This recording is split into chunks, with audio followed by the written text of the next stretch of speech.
राधे राधे, जय श्री कृष्णा। आप सभी के ऊपर अनंत देव भगवान का आशीर्वाद हमेशा बना रहे। आइए आज हम अनंत देव भगवान की प्रमुख पौराणिक पुण्यफल देने वाली कहानियाँ सुनते हैं। अनंत चतुर्दशी व्रत कथा, रोट तीज व्रत कथा। एक बार एक गांव में एक सेठ सेठानी अपने 7 बेटा बहू और एक बेटी के साथ रहते थे। सभी का विवाह हो चुका था। सेठ के 7 बेटे परदेश कमाने गए हुए थे। सेठ सेठानी बहुत अमीर थे, घर में खूब धन दौलत थी। तब एक दिन सेठानी अपने गुरु से अनंत चतुर्दशी के व्रत को लेकर घर आई। उसने घर आकर व्रत वाली बात अपने पति और बहुओं को बताई। तब सेठ जी अपनी पत्नी से बोले कि अरे भगवान, हम फूलों की सेज पर सोने वाले, घी शक्कर मेवा दूध दही का उत्तम व्यंजन करने वाले हैं। हमें यह हजम नहीं होता, तो ऐसा कठोर व्रत हम और हमारे बेटा बहू कैसे कर पाएंगे। सेठ जी ने अपनी पत्नी से व्रत की निंदा करी और पत्नी को भी व्रत नहीं करने दिया। अनंत देव भगवान के व्रत की निंदा करने से लक्ष्मी जी उनके घर से रुष्ट हो गई। उनके घर में रखा हीरे मोती सोने चांदी धन सब कंकर पत्थर और कोयले में बदल गया। उधर उनके बेटे परदेश से जहाज में खूब सारा धन कमाकर लौट रहे थे। वे बीच समुद्र में ही फंस गए। बिना धन के नौकर चाकर सब उन्हें छोड़कर चले गए। 7 बेटे जान बचाकर के घर आए। उनका सारा धन जहाज सहित समुद्र में डूब गया। सेठ सेठानी ने सोचा कि अगर हम यहाँ देश में छोटा मोटा काम करेंगे तो गांव वाले हमारी हंसी करेंगे। तो वे सभी अपनी बेटी के गांव में पहुंच गए। उन्होंने एक पनिहारिन से बेटी के ससुराल में खबर पहुंचाई। बेटी ने पनिहारिन से पूछा कि मेरे माता पिता भाई भौजाई कैसे हालों में हैं। तो पनिहारिन बोली कि बहुत बुरे हाल हैं, कपड़े फटे हुए हैं, बाल बिखरे हुए हैं, चप्पल टूटी हुई है।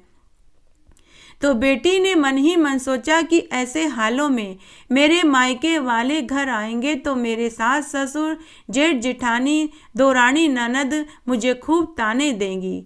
उसने एक थाली में रोटी चावल दाल और रोटियों के नीचे 5 स्वर्ण की मोहरें छुपाकर दासी के हाथ भिजवा दी। सेठ के द्वारा अनंत देव भगवान के व्रत की निंदा करने और सेठानी के द्वारा व्रत भंग करने के पाप दोष के कारण रोटी चावल और दाल में कीड़े पड़ गए और 5 स्वर्ण की मोहरें कोयले में बदल गई। तब सेठ सेठानी ने उस भोजन की थाली को वहीं जमीन में खड्डा खोद कर गाड़ दिया और वहां से आगे चल दिए। तब सेठानी बोली कि हम सब मेरे मायके में चलते हैं। मेरे भाइयों को जब पता चलेगा कि मेरी हालत खराब है तो वे जरूर मेरी मदद करेंगे और वे हमें अच्छे से रखेंगे। जब वे वहां पहुंचे तो शाम हो चुकी थी। उन्होंने दूर से ही देखा कि उनके घर में जश्न का माहौल था। लोग बाग भोजन जीम रहे थे। तो उन्होंने रात में जाने का निश्चय किया। उन्होंने सोचा कि अभी ऐसे हालों में घर जाएंगे तो वहाँ रिश्तेदार और अड़ोसी पड़ोसी देखेंगे तो मजाक उड़ाएंगे। वे गांव के बाहर ही एक नीम के पेड़ के चबूतरे पर बैठ गए और रात का इंतजार करने लगे। सभी भूख प्यास से व्याकुल हो रहे थे। तो सेठानी ने कहा कि मैं देख कर के आती हूँ। सेठानी जब अपने मायके के घर के पिछवाड़े में गई तो उसने देखा कि घर की नाली में से चावल का मांड का पानी बह रहा था। उसने एक पुरानी मटकी उठाई और नाली के नीचे लगा दी ताकि मांड का पानी उसमें आ जाए और मांड का पानी पीकर भूख शांत कर सकें।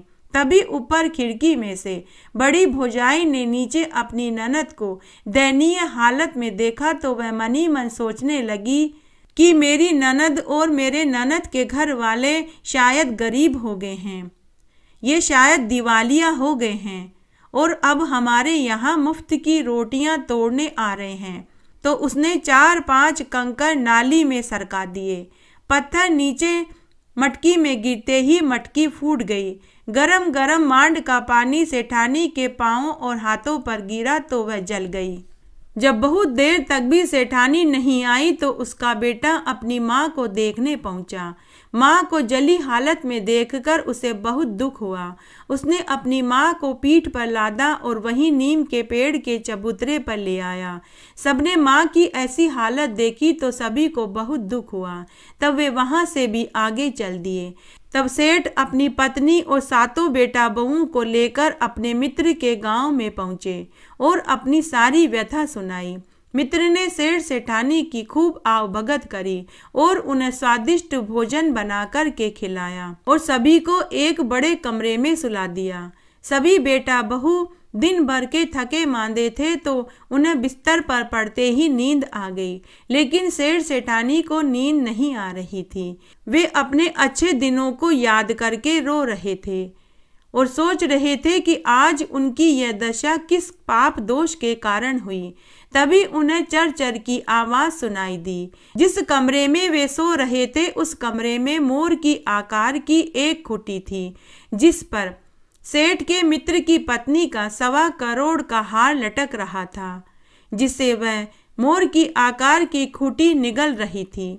दोनों सेठ सेठानी यह देखकर आश्चर्य में पड़ गए। सेठ ने सेठानी से कहा कि भगवान, यह चोरी का इल्जाम तो हमारे ही ऊपर लगने वाला है। हम सबको रात्रि में ही यहाँ से भागना पड़ेगा। तब सेठ सेठानी ने अपने बेटा बहुओं को जगाया और अर्धरात्रि में ही वे वहां से आगे निकल गए। कुछ दूर आगे जाने पर एक बहू ने कहा कि अब हम सब मेरे मायके में चलते हैं। तो सेठ जी बोले कि बहू, अब हम कहीं नहीं जाएंगे, क्योंकि हम जहाँ भी जाएंगे हमारा कर्म पहले ही वहाँ पहुँच जाएगा, इसलिए अब हम मेहनत मजदूरी करके पेट पालेंगे। तब वे सभी एक गांव में एक राजा के यहाँ नौकरी करने में लग गए। तब राजा ने सभी पुरुषों को तो अस्तबल में घोड़ों की साफ सफाई और बाग बगीचे की देखभाल में लगा दिया और स्त्रियों को रानी की सेवा पानी और भोजन की व्यवस्था करने में लगा दिया। इस तरह समय व्यतीत होने लगा।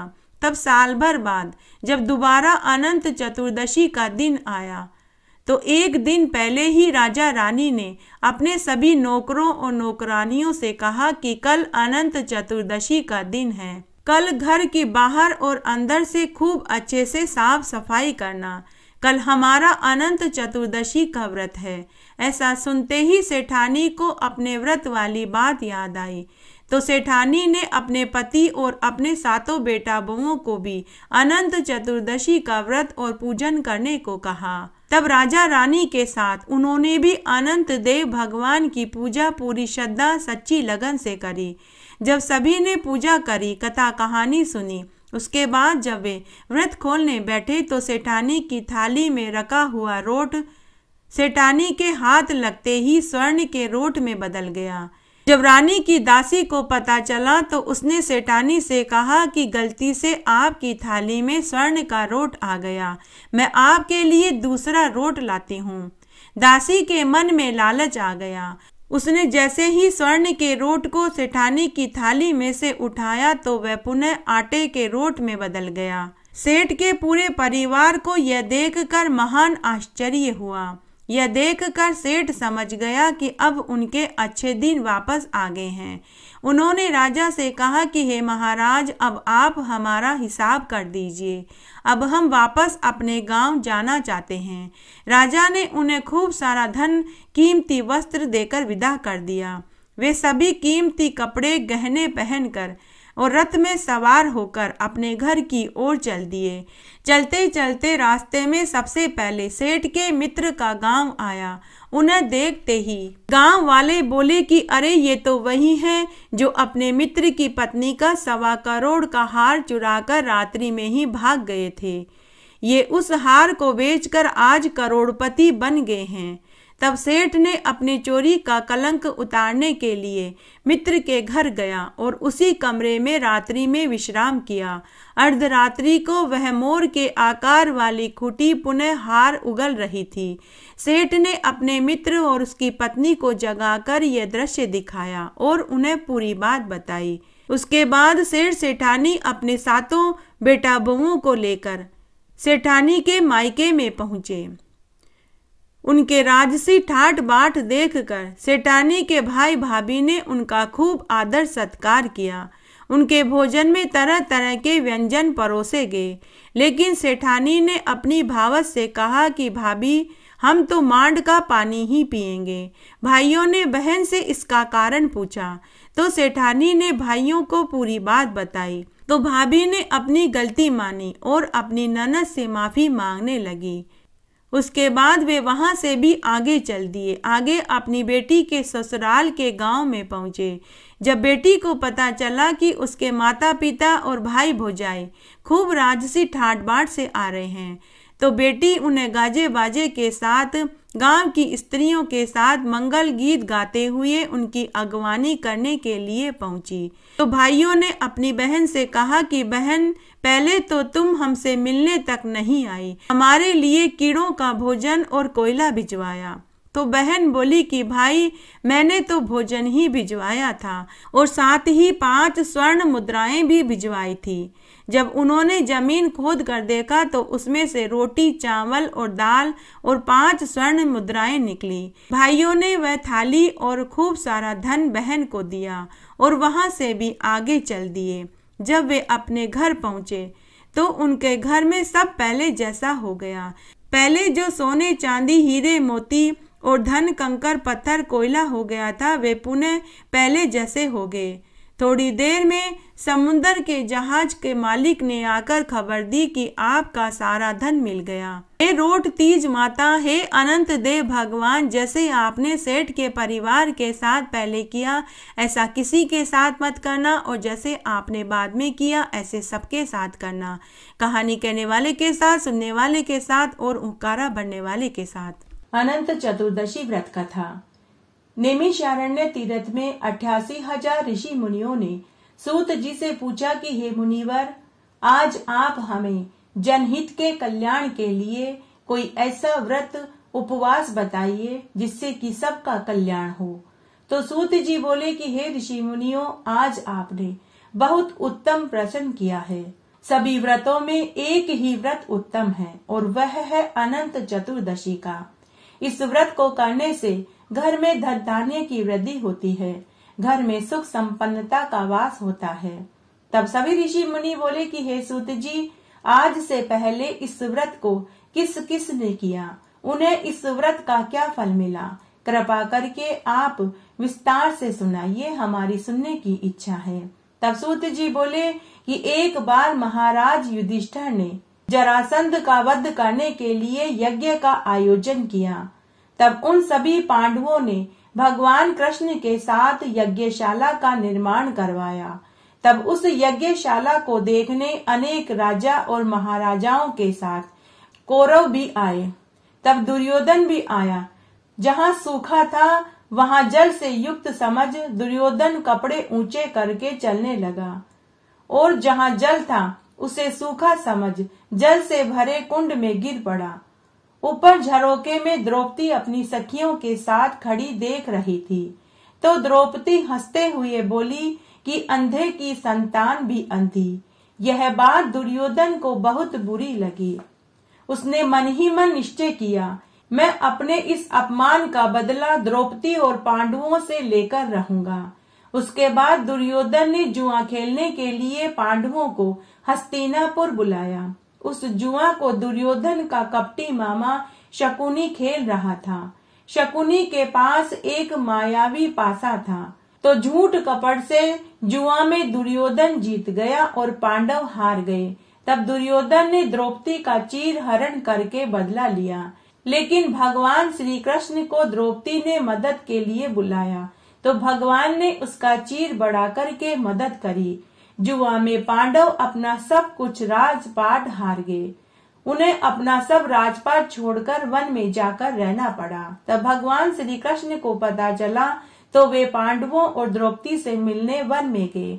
तब युधिष्ठिर ने कहा कि हे जगदीश्वर, हमारे ऊपर कठोर दुख की घड़ी आन पड़ी है, कृपया इस दुख को छूटने का कोई उपाय बताइए।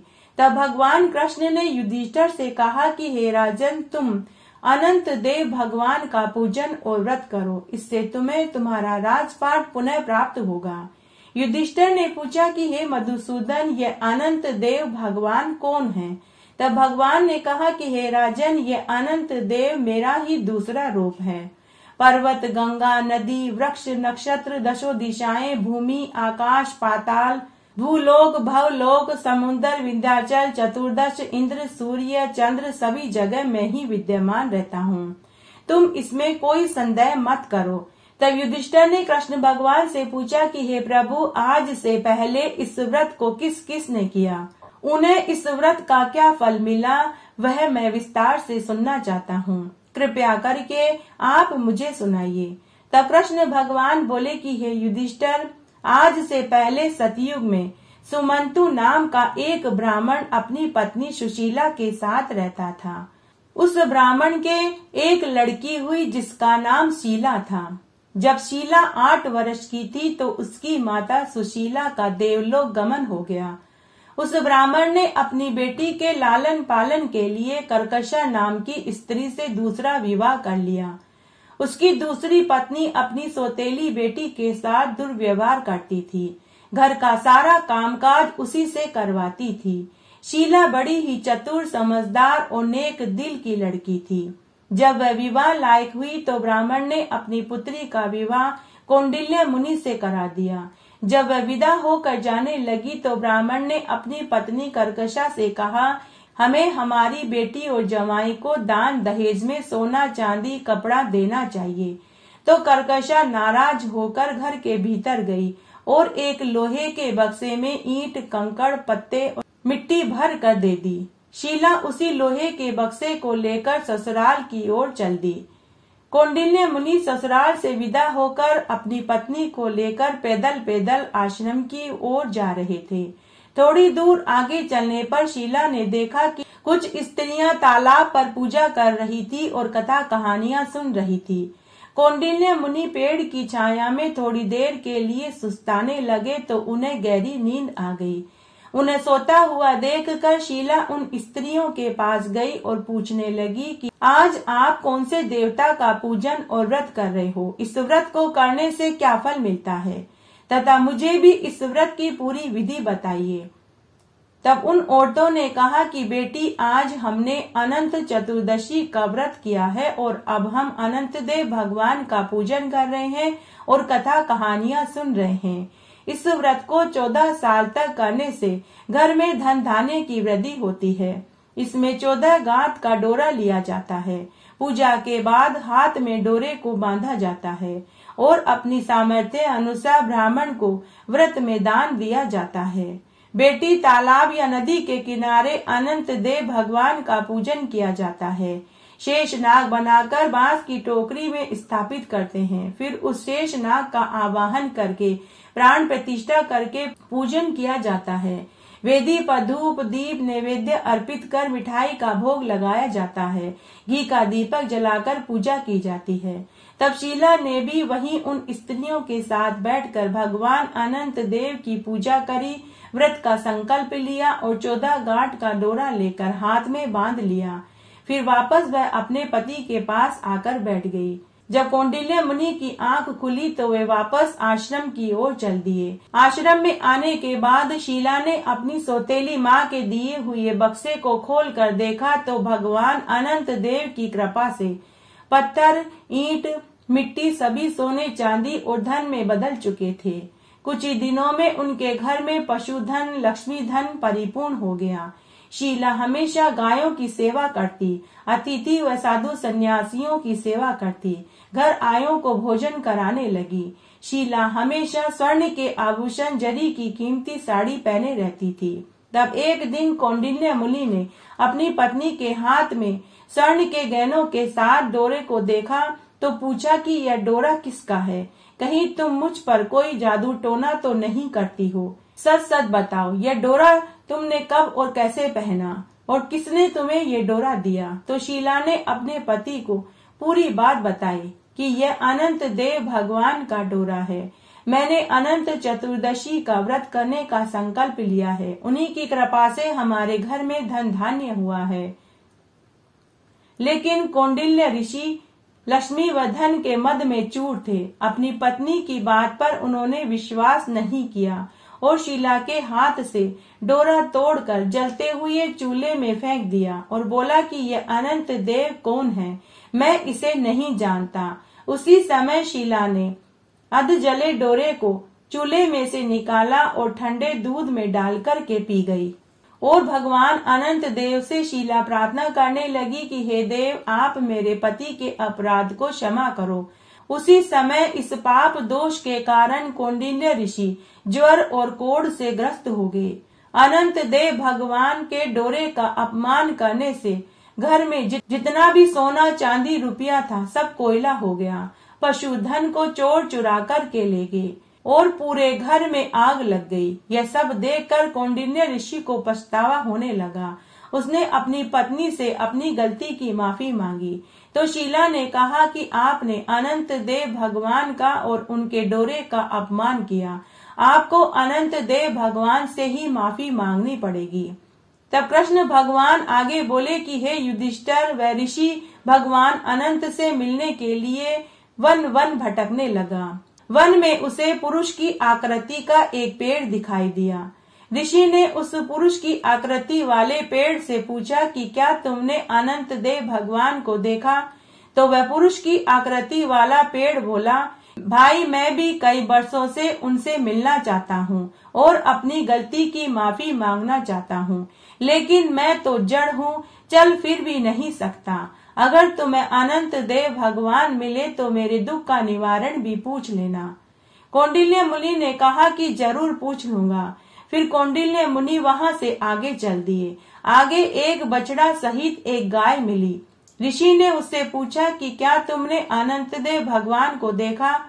तो उसने कहा कि मैंने भगवान को नहीं देखा, लेकिन अगर तुम्हें भगवान मिले तो तुम मेरे दुख का निवारण भी पूछ लेना। उसके बाद कौंडिन्य मुनि वहां से आगे चल दिए। आगे उन्हें बैल, 2 पुष्करनियां, हंस, भंवरा, चकवा चकवी, सारस, बगुला सभी मिले।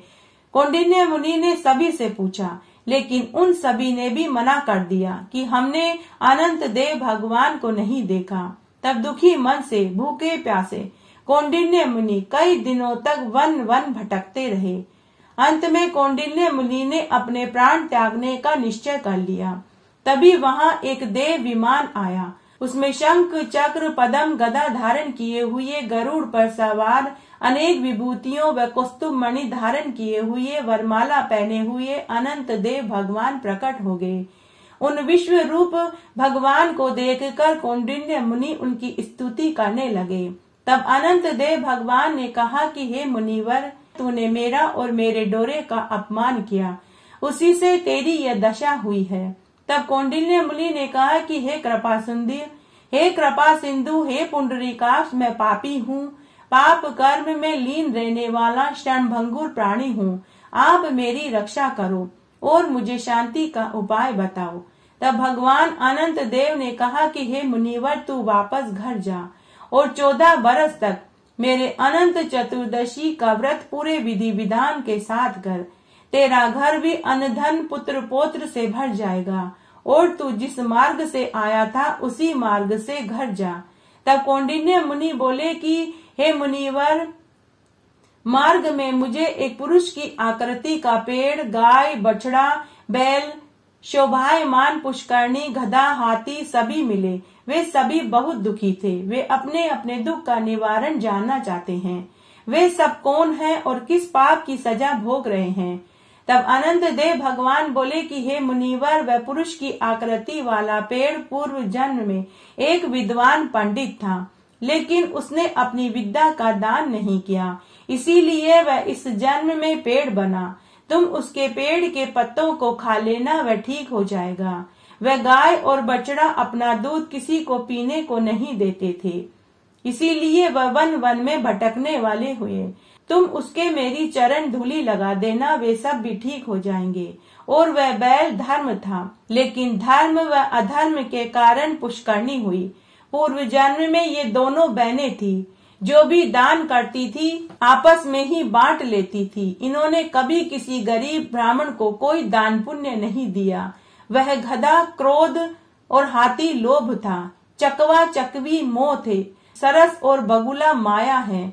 तुम उन सब के मेरी चरण धूलि लगा देना, सबका उद्धार हो जाएगा। उसके बाद कौंडिन्य मुनि चरण धूलि लेकर अनंत देव भगवान को प्रणाम कर आशीर्वाद लेकर उसी मार्ग से आए और सबका उद्धार करते हुए वापस अपनी कुटिया में गए और 14 वर्ष तक अपनी पत्नी के साथ जोड़े से अनंत चतुर्दशी का व्रत किया और फिर उद्यापन किया। उस व्रत के प्रताप से वे धनवान, पुत्रवान, बलवान हुए और इस संसार के सभी सुखों को भोग कर बैकुंठ को प्राप्त हुए। जय हो अनंत देव भगवान की जय।